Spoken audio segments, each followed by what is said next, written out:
Hi! இன்றைக்கி நான் ஒரு புது பெயிண்டிங்கை உங்க கூட ஷேர் பண்ண போகிறேனா அப்படின்னா இல்லை, இது நான் ஏற்கனவே ஷேர் பண்ணிட்டேன். இன்றைக்கி புதுசாக ஷேர் பண்ண போகிறேன். ஓகே, வாங்க. என்ன காட்ட போகிறேன் அப்படின்னு பார்க்கலாம். இன்றைக்கி என்ன அப்படின்னா, ஒரு க்ரீனான ஒரு டெலிஷியஸான ஒரு பிளேட் தான் உங்க கூட ஷேர் பண்ணுறேன். இதில் என்னென்ன இருக்குது அப்படின்னா, இட்லி இருக்குது, உளுந்த வடை இருக்குது, அதுக்கப்புறம் சட்னி, கொஞ்சம் கேசரி இருக்குது. இந்த மாதிரியான ஒரு பிளேட் இருந்தால் உங்களுக்கு என்ன தோணும் அப்படின்னு சொல்லுங்கள். சாப்பிட தோணுமா, இல்லை இதை ரசிக்க தோணுமா, இல்லை இதை பெயிண்ட் பண்ணி வாலில் மாட்டலாம் அப்படின்னு தோணுமா அப்படின்னு எனக்கு கமெண்ட் பண்ணுங்கள். ஏன்னா எனக்கு அப்படி தான் தோணுச்சு, இதை பெயிண்ட் பண்ணி வாலில் மாட்டலாம் அப்படின்னு. இதுக்கப்புறம் யார் வரா அப்படின்னா, தோசை காம்போ.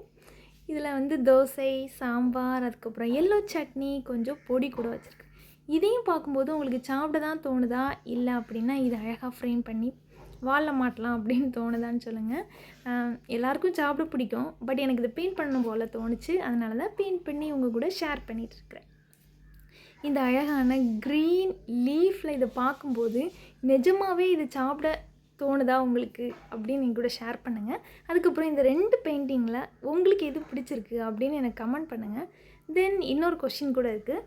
இந்த 2 பெயிண்டிங்கையும் ஃப்ரேம் பண்ணி வாலில் மாட்டணும் அப்படின்னா நீங்கள் எந்த ரூமில் மாட்டுவீங்க அப்படின்னு கமெண்ட் பண்ணுங்கள்.